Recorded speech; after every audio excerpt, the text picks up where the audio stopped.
Hi there, my name is Ewan Nicholson. Welcome to my YouTube channel, Remembering Love. If you're new to this channel, it's a channel where we explore themes of healing childhood trauma, CPSD, and all the various things in between. If you're not new to this channel, welcome back. If you're interested in exploring subjects of healing childhood trauma, please like and subscribe. Today in this video, we're going to be exploring the theme of vulnerability. What is it? Why does it matter? Why explore it? What's got to do with healing childhood trauma? And you can see in the title of the video, it's vulnerable, something we are rather than something we do. And I'd like to explore that theme of the nature of vulnerability as a reality that's intrinsic to who we are rather than a thing that we do. Because often when you look at the theme of vulnerability, or you hear people talking about vulnerability or exploring vulnerability, it's talked about as a thing that you need to do, that you need to become vulnerable or be vulnerable. And in talking about it like that, there's a kind of hidden assumption that I'm being invulnerable or I'm being guarded, and now I have to kind of be vulnerable and be open. But I'd like to kind of explore that I think a more honest reality is just seeing that we are already vulnerable, that we have more choice about our honesty regarding our vulnerability rather than we have about being vulnerable. Because to say that I get to choose to be vulnerable assumes that I'm not already. And I think when you look at the experience of being human, it is just inherently a vulnerable experience. And by vulnerable, we mean that feeling of being exposed to danger, or being exposed, or being defenseless or unguarded, that we're unprotected. And I think we build these illusions around this sense of protection and guardedness that covers up that inherent reality of our vulnerability. And that vulnerability has a number of different forms. We're vulnerable in the sense that from a very, I think that we're the mammal that is most dependent for the longest on our parents, up until 13, 14, and in this society maybe 18, that we're completely dependent on our adults, and that's unusual for most mammals to go such a long time being completely dependent on an older mammal or a parental mammal. I think it's pretty obvious we're pretty vulnerable with our health. Many things can go wrong that we have no control over, that can take our health away from us. We see in this current pandemic, and just general things. You can be hit by a bus, you can get a disease, and although we feel protected and we eat healthy and we try to do the things we do, we don't really know, we don't really control that. So there's just an inherent vulnerability in our physical nature. We're soft on the outside, at least I am. We're soft on the inside. People go to war and have to have tanks and armors and cover that reality up. Shields and weapons, all about covering up that inherent vulnerability. And we're just vulnerable to our own mortality. We will get, all of us inevitably, either sooner or later, will get old, sick, and die. And that is an inherent vulnerability. We are not invincible, we are not immortal, and we will succumb to the ravages of time. There's just no question about it. And that's just on a purely physical level. That's just to do with the physicality of who we are. And on a deeper, more emotional, psychological level, which is really where vulnerability is explored in healing childhood trauma, we are emotionally vulnerable whether we like it or not. And what happens is we build these elaborate defensive strategies, we protect ourselves, we guard ourselves, but we do so because we are vulnerable. A few months ago, I was in a restaurant and I went to go to the toilet, and there was a couple of teenagers. It looked like a kind of a sister and a brother, and they were like 13, 14. And as I kind of got up and walked past them, they were looking at me, sniggering and kind of giggling and laughing in this kind of mocking kind of way. And I walked past and thought, oh, that's weird. Like, do I have snot on my nose, or is there, and I suddenly felt very self-conscious out of nowhere, and I'm 47 years old, and suddenly these two teenagers have suddenly invoked this insecurity and self-conscious, not to the point where I'm racked with it or I can't leave the toilet, but I'm suddenly aware of it. And I leave the toilet and I'm aware of them now, and I go past and they're doing it again. They're just staring at me, sniggering and giggling and kind of mocking me for whatever reason. I have no idea what I'm wearing, how I look. And I get back to the table and I say to my wife, oh my God, like I feel like I'm back to feeling like this self-conscious 12-year-old, and here I am 47 years old, and I thought, oh, thank God I'm not a teenager. And on one level I was detached from it a little bit, and I could kind of see the funny side of it, but how's that? Like, how vulnerable am I? Just a couple of sniggering teenagers have given me a wave of insecurity. And if you don't think you're vulnerable, here's a very simple test. Find someone that you trust and you care about and who you believe has your best intentions at heart, whether it's a very good friend, whether it's a spouse, probably not a parent, but just someone you feel close to and trustworthy, and ask them this simple question. What is it about me that you think I have an issue with that I don't think I have an issue with? Or like, what's my blind spot? Tell me something about myself that you think I'm not aware of, that I should be more aware of in terms of my behavior, something that's a little egregious or kind of selfish, or something that you think I don't see about myself. On the condition that you don't defend yourself, you don't then tell them their problems, and you just take it in and see how it feels. See how unvulnerable or invulnerable you are to what they have to say. And it's a difficult exercise, and for most of us it has a sting to it. It's hard to take constructive feedback.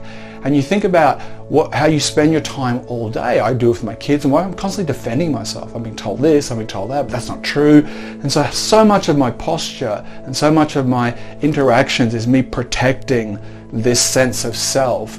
And the reason for that is underneath it, I feel vulnerable. I wouldn't need to do that otherwise.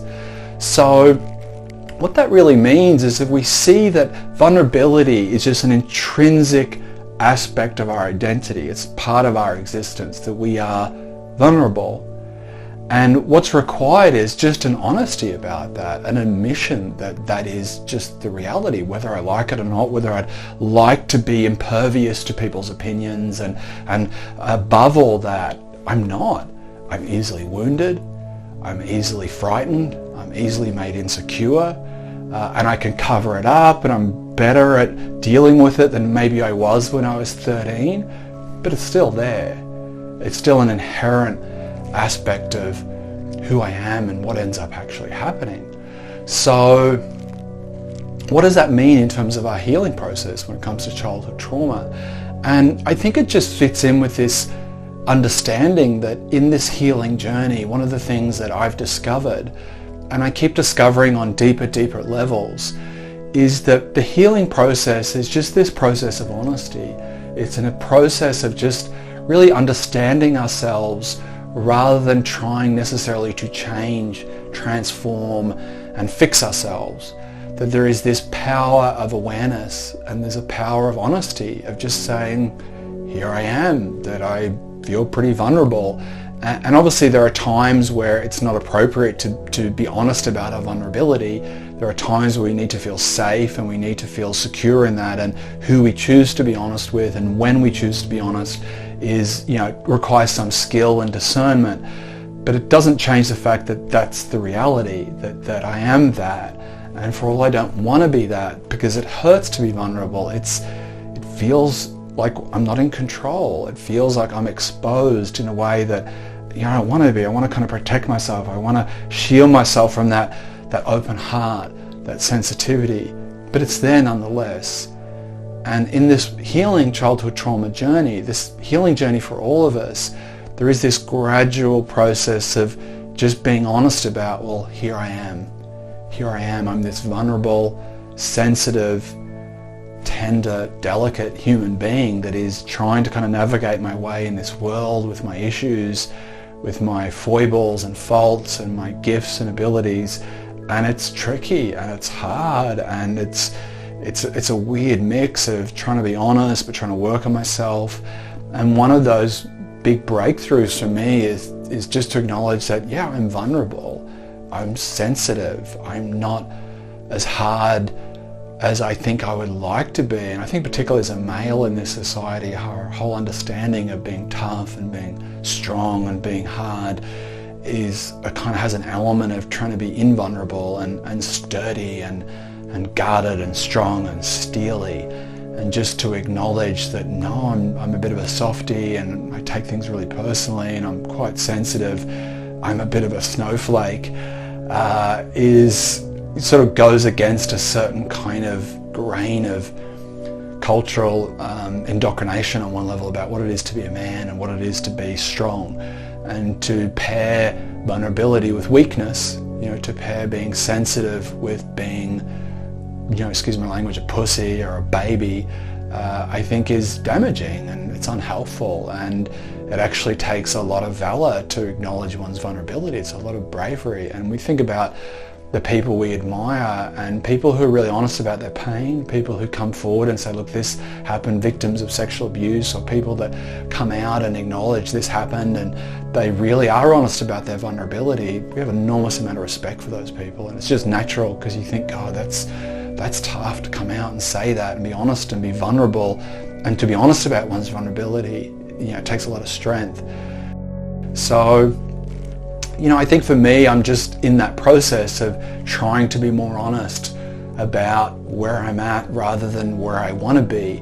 And there is a healing in that. There is a kind of a peacefulness that comes from just saying, well, here I am, and I am vulnerable, and I am sensitive, and that's okay, because that's just the way it is. I don't get to choose that. And yeah, it would be a lot easier on one level to kind of not be that way, but I am that way, and on one level I wouldn't want it any other way. And it's part of the beauty of being human. You just feel things, and is there a distinction between your ego being bruised and your heart being hurt? Yeah, of course there is. And on one level you have to work through those distinctions, but at the same time, whether I shouldn't be affected by those sniggering teenagers, just acknowledging I am, and that's okay, and that's part of this kind of process, loses its power. Because I think of what happens is you have that experience and you're like, no, that's rubbish, and who the hell are they? And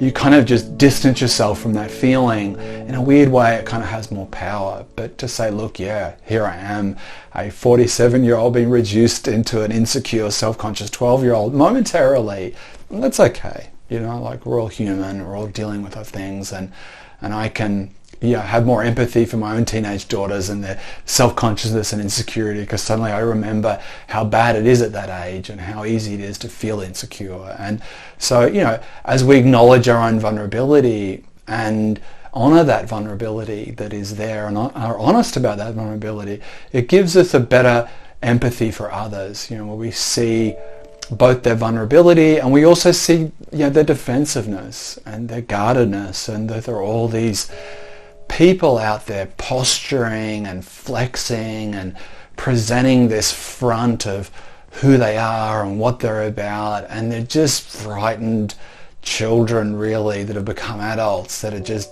really afraid to be with that.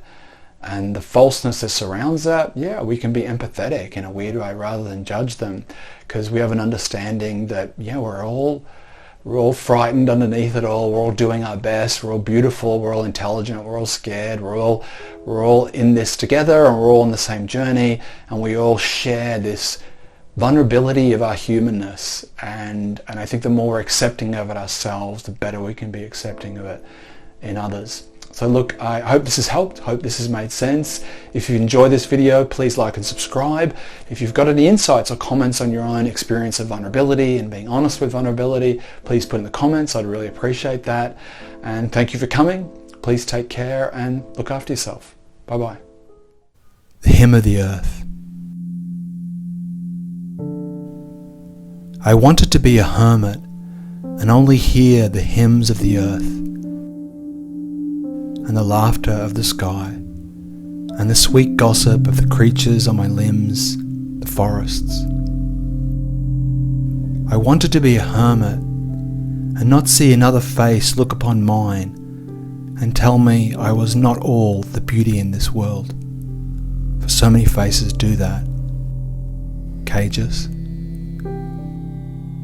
The wings we have are so fragile, they can break from just one word or a glance void of love.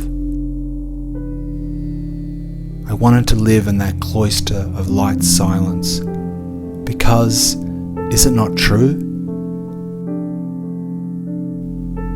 The heart is so fragile and shy.